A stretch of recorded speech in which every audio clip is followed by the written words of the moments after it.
Judge, I think the people were gonna have a seat, but I will say just logistically, I was just saying to counsel, for the report that's been admitted, that is also on this flash drive. If ultimately, and it sounds like the court may have decided that point 14 needs to be redacted, I can just do that electronically on a copy that will ultimately be submitted to the court. Okay. Which I think it sounds like is okay. I think it may be more than just paragraph 14. I'd have to look a little bit closer, but I also, just the report has not been admitted yet. No, that's Right. true. Okay. I did listen to the objection and make a ruling on the report being admitted, but for anything that specifically opined on cause and origin being redacted. So I guess I would want an opportunity to take a quick look and make sure that 14 is the only paragraph that requires redemption, but I'm sure we can talk with Mr. Kressel. Maybe, yeah, we can talk about it over lunch. I'm okay maybe. with that, as long as he's not going to lose an opportunity. Everyone understands that it's going to be admitted. The fact that the witness is going to pass to the defense at this point, but we still have not determined exactly what language will be redacted, I think is fine. But with that clear understanding that the court had considered the objections, made a ruling that I hope that we can work out, but I do understand defense counsel's position that she wants an opportunity to look at the language. Yeah, and I just want to bring it up now before we get too far and then someone forgets like me. Yeah. And I did, of course, recall that we're moving on to defense attorneys. Are we going to follow the same order, or do we just have something decided for today and the witness here? I drew the short straw. Sound good. Sounds good. Dr. Burman, good morning. I'm Jerry Gleason. I represent Tammy Peterson. Can I just put for the record, I'm not a doctor. Mr. Peterson, Mr. Berman? All right. Professor Berman? All right, Mr. Berman. All right. Mr. Burman, just to remind you, you're obviously still under oath. All right. Mr. Berman, I've been given your curriculum vitae, and I'd like to ask you a couple questions about it as a starting point. It indicates that you are privileged to represent industry in several international organizations. Is that right? That's correct. All right. So with respect to the NFPA and your work with that organization, are you representing industry? I am, as a specialist. What do you mean by industry? It means the hyperbaric industry. All right. Is that the hyperbaric manufacturers? It's the entire industry from the designers, manufacturers, installers, users, maintainers, and people that use it as a reference. All right. And as a part of that, do you interact with any of the manufacturers of hyperbaric chambers? As part of that, not in particular, they sit on the meeting with us, so we discuss with the manufacturers, but I don't go out actively and pursue discussion unless there's a technical question. All right. So you're not compensated by any of the manufacturing companies? I am not. All right. With respect to a couple of the articles here or presentations, specifically, there was something written in 2015 that I think Mr. Kessel asked you about, static electricity and grounding in hyperbaric chambers in April of 2015. Yes. Where do I find that? You can get it for free if you go to the website hyperbaricmedicine.com. Go and look at the CME enduring materials. It's a free download. If you want to see it, you have to pay for it, but it's a free download available for the industry at large. All right. With respect to other people who are involved in the hyperbaric area, are you familiar with Hyperbaric Facility Safety, a practical guide by Wilbur Workman and Stephen Wood? I am. I have 2 chapters in the book. All right, so you would agree with me that it is a learned treatise. It is one that is accepted by your community as As authoritative? good guidance, as reference material, yes. And as and the research that was conducted and referenced in there as well? It hasn't been peer reviewed, if that's what your question is, but it's certainly interesting and useful information. You've not expressed any objection to the contents of that book? I haven't read it cover to cover, but as a general statement, no. Okay. Are you aware of a gentleman named Peter Sheffield? Paul Sheffield. Paul Sheffield. Paul Sheffield. And how do you know Mr. Sheffield? He's the, well, he was, I think, I'm not sure of his current title, but he was the president of an organization called International ADMO, and I've been presenting on their courses since 2001. And he too is an expert in the area? I would say so, yes. All right. In this particular case, you first came to know about this, not from a call from the police, but from the UHMS. All right. Yes. And who was it at UHMS? A gentleman by the name of Daryl Garrett. And Mr. Garrett calls you and says the police would like to speak with you, right? No, he called me and asked me if I would speak to the police as an expert because they didn't feel that they had enough expertise to address the issues. Just for the record, he's the convener of the Surveyors Accreditation Council.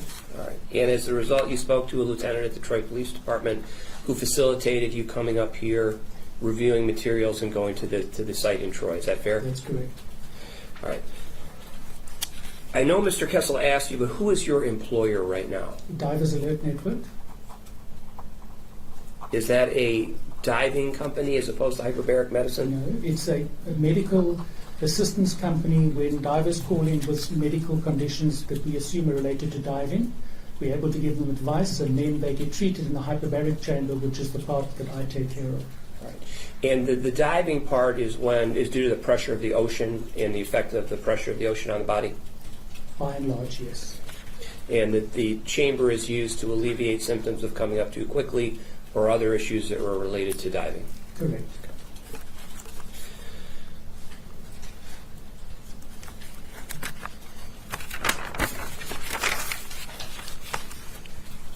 All right. Now, with respect to NFPA 99, you're on the committee. Is that fair? That's correct. And if I'm reading it correctly, there are two sections that relate to hyperbaric medicine. There's Chapter 14 and then the annex area. It relates to hyperbaric safety, not medicine, and yes, there are annex notes at the end to explain further what is meant.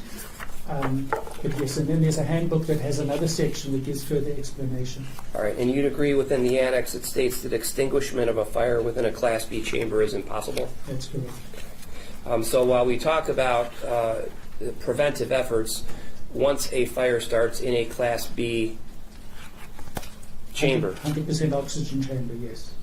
okay, extinguishment is impossible, is that right? Correct. And that's what you saw in the video? They did not attempt to extinguish it. They could not have attempted to extinguish it, could They they? did not. They could not. Okay. It could not have been extinguished. Could not have been extinguished, no. Not within the time frame till the door seals were. All right. With respect to the chamber itself, and you're going to have to help me with the science because I'm just a lawyer, and we know lawyers don't know a lot of science. But the concept of the hyperbaric oxygen chamber is to increase the level of pressure on the human body within the chamber. Is that fair? That's correct. All right. And there are different levels of oxygen. Does the oxygen have a therapeutic benefit? It does. All right. And is the therapeutic benefit on the body or from being breathed and brought into the body via the lungs? It has to be inhaled. It's not from the pressure on the body. All right. So the presence of oxygen 100% in a chamber, in a total chamber, isn't going to necessarily have the effect. It's just the part where that's breathed in by the body. It's got to dissolve into the bloodstream. That's correct. All right. And there's two mechanisms to do that. The first would be to fill the chamber full with 100% oxygen, right? So yes? Correct. All right. And the second would be a mask or some sort that allows the patient inside the pressurized chamber to breathe the oxygen, right? That's correct. In the second mechanism where you're wearing the mask, the ambient air in the chamber is not 100% oxygen, is That's it? correct. It's normal air, right? Correct. And what creates the risk of fire and the impossibility of extinguishing it is the fact that it's 100% oxygen, right? It's above 23.5%. It goes up in degrees, but yes, 100% is impossible to extinguish. All right. So, and if I heard your testimony correctly, anything above 23.5, the rate of fire, is that The burn rate? the burn rate increases Correct. demonstrably, right? Correct. And that's why you set it at 23.5, right? Yes. All right. I mean, we give some factor of safety, but yes, 23.5 is the safe level. All right. Are there monoplace chambers that allow for a mask as opposed to filling it with 100% oxygen? They are. All right. And is the risk of fire in those types of chambers far less than the risk of it's a bad question. Is the risk of a catastrophic injury due to fire in a chamber with a mask less than a chamber that's 100% oxygen? In the event that the operator takes action, absolutely. Okay. All right. And likewise, you mentioned that chambers have the ability to test the patient or person inside for a static energy level or for grounding. Is that right? If the chamber doesn't have that ability, we can check that the patient is grounded before they go into the chamber. We cannot monitor in the chamber currently what the static charge might be on a person. It's All right. assumed to be as low as possible. All right, but once the patient's inside and it's closed, there is no mechanism to measure the static charge on a patient or any portion of the air or the There is chamber. not. All right. But some chambers do have the ability built into the chamber to check the patient as they're going in, right? I'm not quite sure what Okay. you mean by that. Sure. You mentioned pressing buttons and things like that to check the charge on the. That's a tester. Right. It's not on the chamber. It's a separate static electricity tester. That's an industry device. It's not Okay. made specifically for chambers. Okay. All right, and that can be used as well. Yes. I misinterpreted. I thought you were saying it was part of the chamber itself. With respect to what you did in this particular case, are you familiar with NFPA 921 for fire investigations? I'm not, because it's not referred to in NFPA 99. We don't regard it as a reference or a normative reference. All right. And you're aware, by looking at it, it's the Guide for Fire and Explosion Investigations? I wish I had the eyesight, but I'll take your word for it. Mine's going too. All right. So suffice to say, when you came here to Michigan, to Troy, to review the Oxford site in Troy, you were not following anything in this book because you didn't know what to follow because it's not something on your radar. I was not asked to come in and make judgments. I was asked to come in and explain to the police what the situation was, how they work, and ultimately what might have been the cause of the fire. Yes, All right. What might have been, right? correct. Okay. And then likewise, there's NFPA 1033, the standard for professional qualifications for a fire investigator. You don't hold yourself out as a fire investigator, do you? You do not? I do not. Okay. When you came up to Troy, who all did you meet with at the police station? I apologize to the police department. I don't remember the name of the lieutenant that fetched me at the airport, but I spoke to Detective Flood, I guess, and Detective Trigger in the main. So they're the ones that sat in the room and we had the discussions with. Were there any other personnel there with you during this pre-meeting or at the Oxford Center? Yes, there were. A fire marshal opened the door and they didn't come inside the chamber. And then there was a photographer, there was somebody that had a calibrated multimeter, and then obviously the other expert witness. Mr. Melzenko or Mr. Melichenko. Melichenko, who's out in the hallway, is that right? Yes. All right. And so were you all in the room together to watch the video? The four of us watched the video, yes. When you say four, Andrew Melichenko, Detective Trigger, and I guess Detective Flood. I forgot Right. his title. how many times did you watch the video? Several times. Were you given a copy of the video? No, And did you make notes when you were watching the video? Did you retain those notes? I did. Can you guess how many times? It's going to be more than 10 times because we asked to go back frame by frame and then we went back frame by frame. We were trying to capture the exact moment that the fire started and then how the fire progressed after that. So yes, many times. All right. And from there you moved to the Oxford Center? We watched the longer video. We had a discussion and our role was to explain to the detectives how hyperbaric chambers work, why they're there, what they're intended to do, what the likely dangers are, and then we went from there directly to the facility. All right. That meeting was not recorded, to your knowledge? Not to my knowledge, no.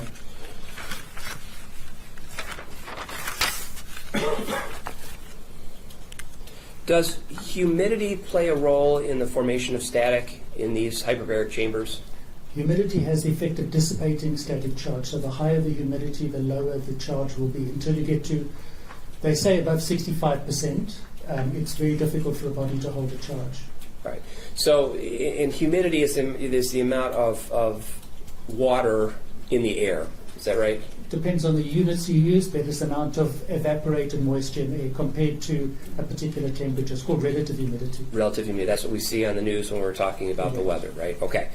In a chamber that is 100% oxygen, what is generally the relative humidity, if you know? So, well, I do know. So when it comes in, it's about 0.0001%. It will then rise slightly as the occupant of the chamber exhales, so you're going to transpire some degree of moisture and you might be perspiring. But the flow rate through the chamber is continuous, and it will then remove that moisture, so it won't accumulate. But it will not be 0.0001% continuously. But it will be relatively low. Is that fair? It will be below the 30% that they set as the safe limit, yes. All right. Now, we talked earlier about the different types of chambers. There's a chamber that's for animals. Is that right? That's a Class C chamber in the NFPA 99, yes. All right. Are Class C chambers humidified? No, Are they capable of being humidified? any chamber is capable of being humidified, yes. All right. Is that a manufacturer's choice? No, that would be the investigator's choice. In an animal chamber, they would decide whether they want to humidify the air or not. All right. Did Seacrest, you're familiar with the chamber, right? Yes, I am. Right. Did the Seacrest manufacturing company provide any mechanism to humidify the 100% oxygen coming into the chamber? Not that I know of. It's easy to do, but not that I know of. And So- again, that wouldn't be their decision. That would be the decision of the doctor. Right, but I'm focusing on Seacrest right now. If Seacrest wants to increase the humidity to decrease the static risk, Seacrest has the ability to do that. Fair? Correct. Okay.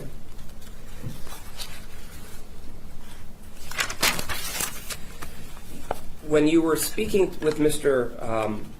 Kessel, you mentioned other instances of fires in hyperbaric chambers. Yes.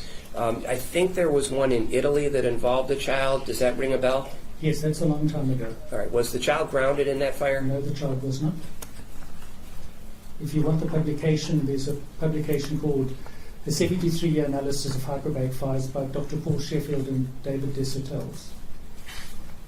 This one? From here, I would guess you're right. Okay. As long as the 97 version, it's not the 2000 and something version, because it was updated. Yeah, this is the 1997 version. That would Okay. be correct. And there have been fires in hyperbaric chambers after that, 1997, right? They have. After it was updated, is that right? After the report was updated, yes. Right. And even subsequent to the fire here in Troy, there was a hyperbaric oxygen fire out, I believe, in Nevada. Arizona, I apologize. Right. Okay. Are you aware of anyone being criminally charged as a result of any prior hyperbaric oxygen I'm going to fire? object to relevance, Your Honor. Well, Do you want to respond? I think there's going to be a bias argument that I'm going to make later regarding the reasons that the charges were brought. But I just want to identify that in no other case has a charge been brought. And that's, well, first of all, I don't know that to be true, but second of all, that's what happened in other jurisdictions is not relevant to the charging decisions made by this office.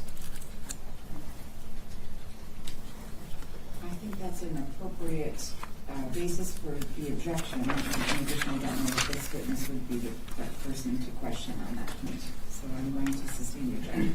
All right. Thank you, Your Honor. In regards to the creation of fire, you need fuel, Fuel, oxygen, and ignition. ignition. And ignition, the ignition temperature changes as the result of the oxygen percentage. Am I right? The ignition temperature of materials usually decreases as you increase the amount of oxygen, yes. All right. So something that might not burn readily in ambient air will burn much more readily in a 100% oxygen chamber. And in air under higher pressure, yes. All right.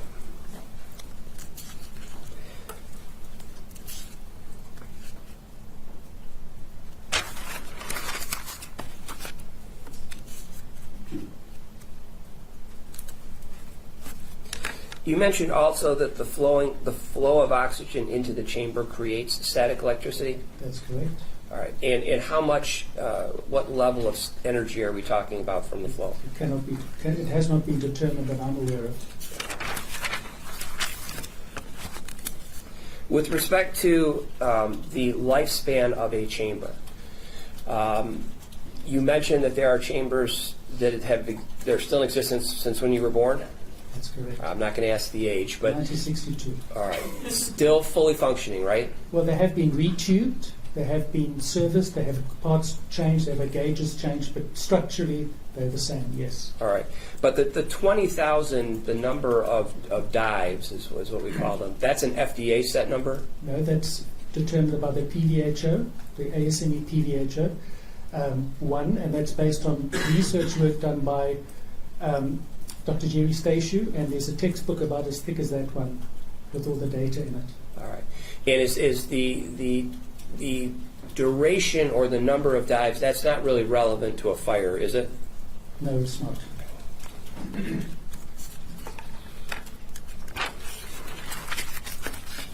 Are you familiar with the Seacrest machine itself, the chamber we're talking about?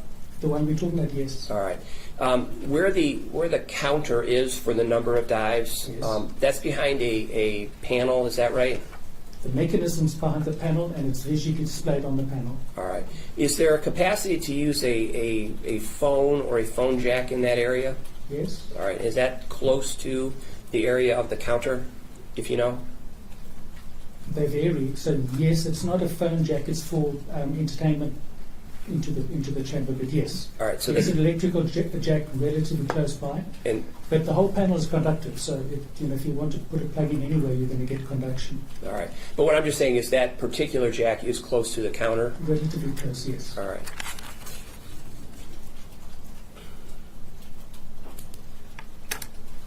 Does the grounding strap eliminate the risk of static or reduce the risk of It static? reduces it to the point that any hazard is highly unlikely. But not impossible, right? No, not impossible. So even wearing a strap, there could be static discharge. In accordance to the research work done in NFPA 77, it will reduce it significantly to a point where industry is not concerned, but it could still be there, absolutely.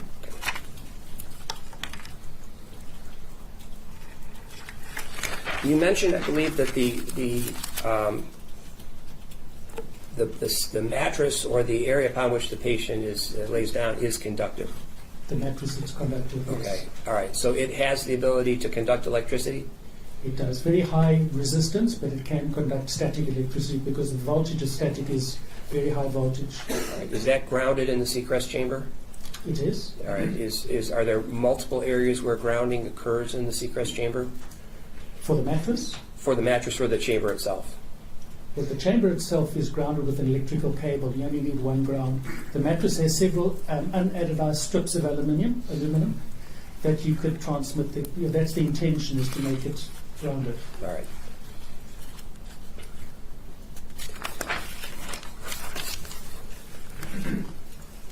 The report that has not been admitted yet, did anyone else help you prepare this report, or is that just you? No, it was just me. All right. And the final, there are a number of numerical paragraphs. You recall that? And the final one, do you recall what it says? Can I look? Sure.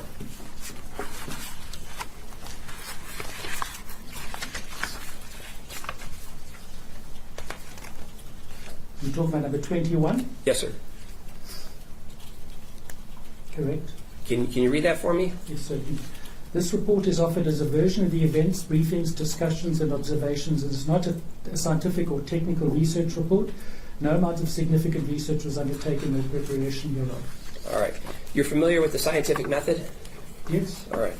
And what I see paragraph 21 is stating is this is a narrative by you, right? It's a narrative with my knowledge of static electricity, combustion, and so on, yes. Okay. But it is not a scientific report, is It's it? not a scientific report. It's not a technical research report, is it? Not published, no. No. And you agree that no amount of significant research was undertaken? That's correct. What all have you been provided in terms of materials to examine other than watching the video, going to the Troy office? Okay. We received the forensic report of the materials that the samples were taken while we were there, and we received a copy of the child's medical report. That's all. And that's it? Yes. All right. Now, you were present for the testimony of one other witness, right? I was. And there was another expert that was seated with you, right? Yes. Did you and he discuss the testimony while you were seated in court listening to it? We just discussed her fear and her nervousness, but we didn't go into the details. And have you spoken to him about this case at all while you and he were present on February 5th? Yes. And have you spoken to him afterwards? Yes. On how many occasions? Heavens. More than 10, is that enough? I'll take more than 10. Did you videotape your visit on February 5th to the Oxford Center? I did not. Did you take notes while you were at the Oxford Center? I did. And did you preserve those? I did.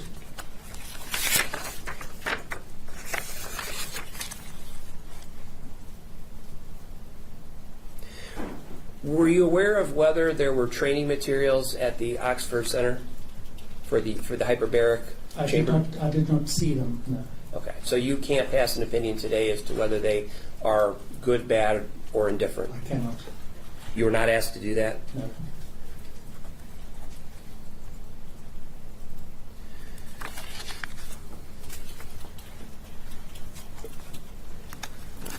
Let me have a moment. Yes.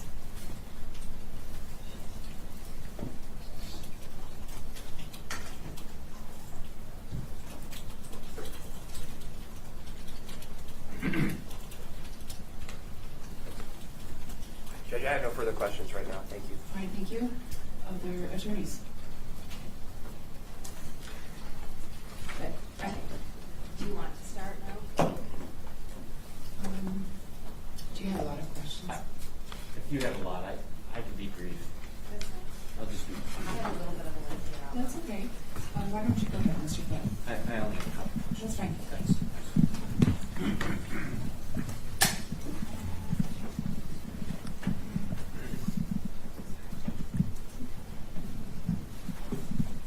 Good morning. Good afternoon. I apologize. Good afternoon. My name is Todd Flood. I represent Mr. Markin, who is in back here. Have you met Mr. Markin before? I have not. Okay. Have you met the Troy Police Department officials? I have. Who have you met? Okay, so Detective Flood, Detective Trigger, the lieutenant that fetched me from the airport, I don't remember his name, and a senior person came in while we were busy with the briefing. Fair I enough. cannot tell you, you'll have to ask the police who that was, and I apologize for not remembering. That's okay. Who was with you at the time you were doing your visit at the? At the facility, Yes. the detectives I've mentioned now, there was a gentleman who had a calibrated multimeter there. They were I'm sorry. A calibrated what? multimeter. Okay. And there was somebody collecting the evidence. One of the detectives pointed out what evidence to take.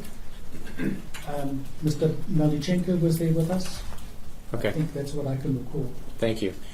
Was there any information given to you by the police, the detectives, Detective Trigger, Detective Flood, any of them, that helped you with your investigation or your review of this scene? Only the forensic report, which we received about 2 weeks ago, You received the forensic report? of the materials that were analyzed to tell us what the materials in the chamber were. Yes. Oh, I see. Did you have conversation with them while you were there about what they wanted you to look at? Yes, they asked me to explain what was there, what the things are meant to do, how they work, and so on. Yes. Fair enough. There's just two parts I want to ask about. One, Mr. Kessel asked you about a counter. I'm going to make it simple for lay people to understand an odometer. You know what an odometer is? It counts the number of cycles the chambers go through. Yes. That has no relevance or bearing to this case, does it? No. Okay.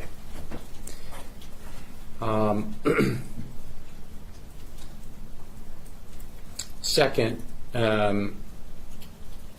just briefly touched on, Mr. Gleason asked about this jack. You know, The one that you played the grounding cord into. Yes. yeah, there's one for the grounding cord, and then these older ones, older models, there's also a phone I saw. You know, Inside the chamber. not inside the chamber, but outside. Yes. Outside the chamber. Correct. Yeah, by the counter, by the To odometer. to the left of the counter on To- that particular chamber. Yes. Yes, to the left. And there's two makes and models. We got the newer models where you don't have to open up a box. You can just put the phone jack right in there outside. You see those, the new ones? I cannot recall if I've seen the new ones with the jack, but you are able to put music in from the outside. So if the patient's watching movies, that's what they'd use the audio for. Right, It's an audio input. right. I'm talking about on the older ones, if a tech needs to speak with or have, Yes. their voice heard inside this chamber. Yes. You follow me? Yes, absolutely. Okay, so you put, and there's a box, Correct. and you need a screwdriver to kind of pop that open, and if you wanted to change the cord, the phone cord, Yes. you'd have to open up that box, right? Correct. Okay. Anyone talk to you about that from the police department? No. Anyone from the police department talk to you about the irrelevant parts of the odometer? I was there when they took it off. Yes? It was mentioned to us that the counter didn't reflect what they thought were the number of cycles the chamber had been through. They then took the counter off, and I've heard subsequently from Mr. Your Honor, I guess Kessler, I'll object to hearsay. It has nothing to do with your report. it looked like it had been tampered with, yes, but I was there when they took it off. You were there, but Yes. it was damaged. It wasn't damaged. I mean, there were scratch marks on it, yes. Okay. But that, just so you can tell the judge unequivocally, as we sit here today, it is your opinion that that odometer has no relevance to this case. Correct. Thank you. I have no other questions. All right. Do you have questions, Ms. Michael? I do. Go ahead.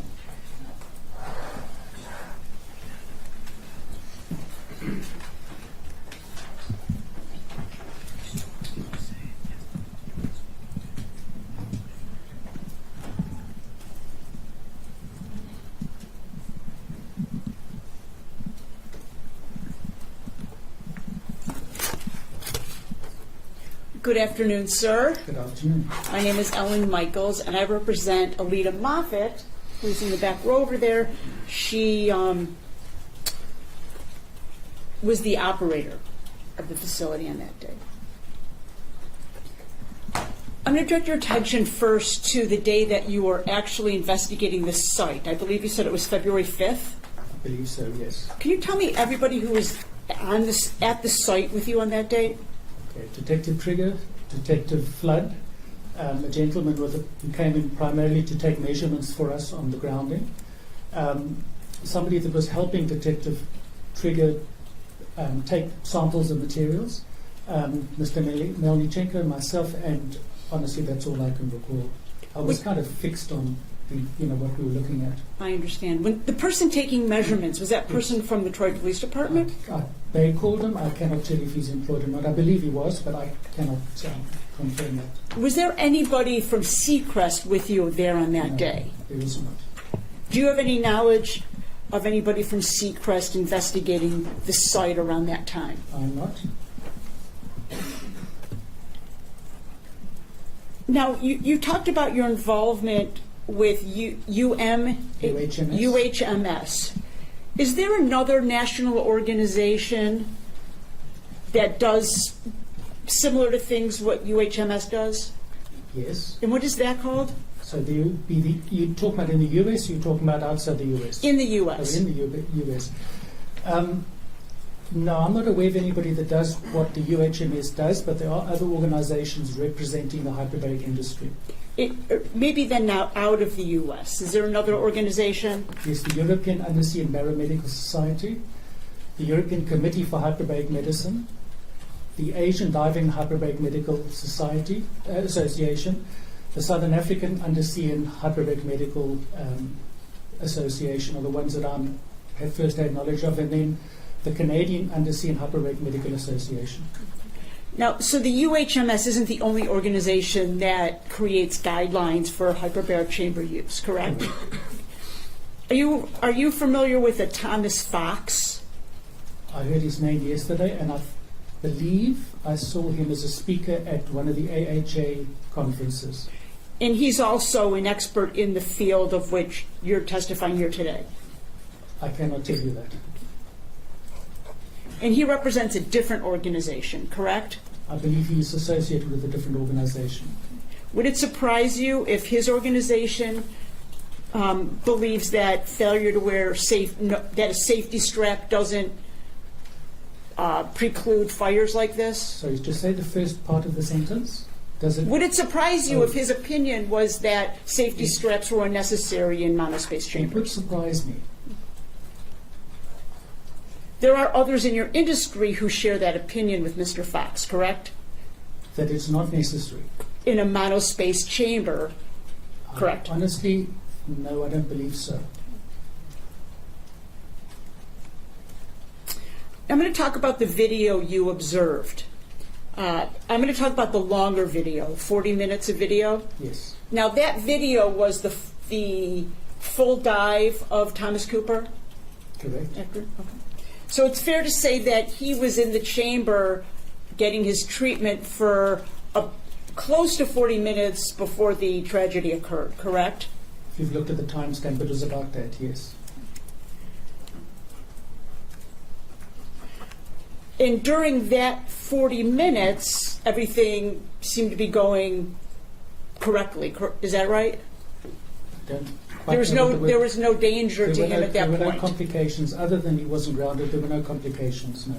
And during that 40 minutes, he was moving around, correct? Yes.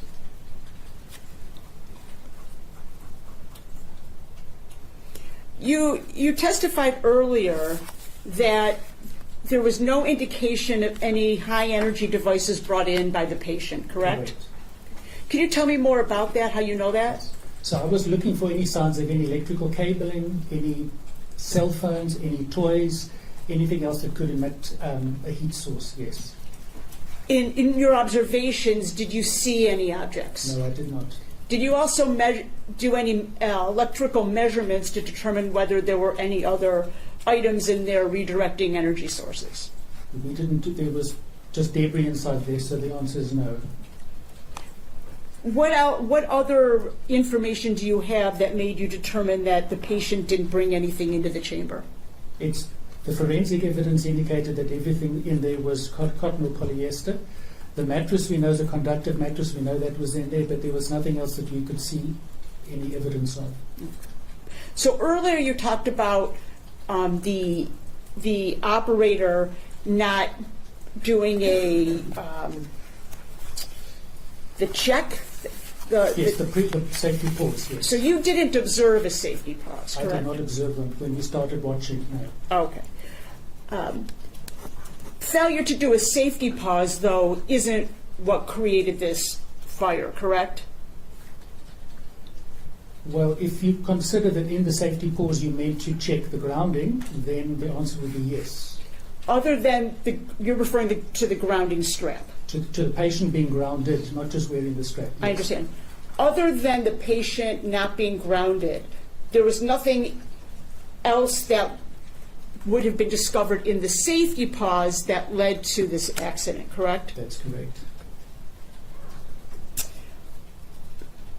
Your observation of the operator with the patient was based solely on your viewing of the video, correct? That's correct. So it's possible that a safety check did occur outside the viewing of the video, correct? Correct.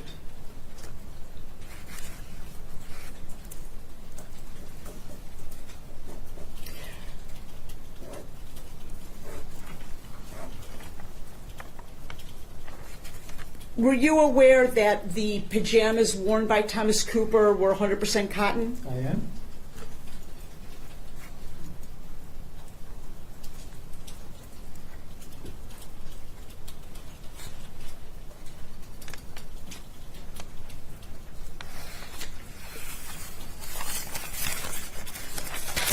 When you were in the facility doing your investigation, you saw no checklists on the wall for operators to follow, correct?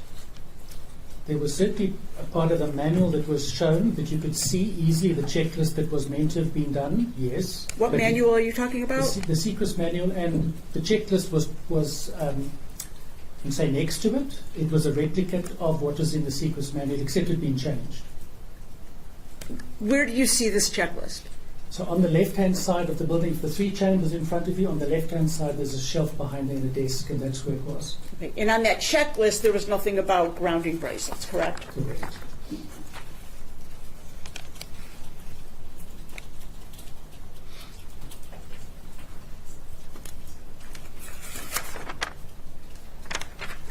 Thank you very much.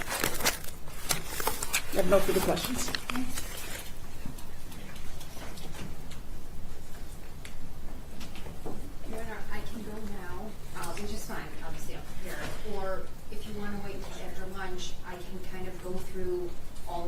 candidates come through and try and cut out what's duplicative in my outline.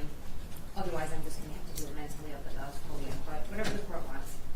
Well, the witness will need to come back anyway, because it will go back to the prosecution, I'm assuming, for any questions that they would like to explore on redirect. So it isn't as if we could push it along and then he may be done for the day. So why don't we do that? So you have an opportunity. Why don't we break now? So you have an opportunity to review your questions and can work to remove anything that's duplicative, and then we'll be able to finish up, turn it over to the prosecution and see how far we can get. I have one thing. On break, I think we forgot to do it again. We have new media folks here. Certainly. Yesterday, you asked them to identify where their microphones were positioned to ensure that we have privacy here when we are conversating, but as well as defense has privacy with their defendants. And so we did not do that today because we have new folks. I think we were just sort of curious to make sure that Sure. we don't have that. I think that's reasonable. So I'm Here, assuming right they're there. the same places that they were yesterday. And I don't have anything up here, but we did talk about not having bench conferences up here tonight. There's one at the witness chair, one at the podium, And then I do have one at the TV. on the possibility that there would be Correct. exhibits or videos played. Anything else that we may not otherwise have automatically seen with our own eyes? All right, so our warning traveled. But I think it's appropriate that the record reflects that as well today. So we'll take a break. It is, all right, so it's 12:15. So 1 hour.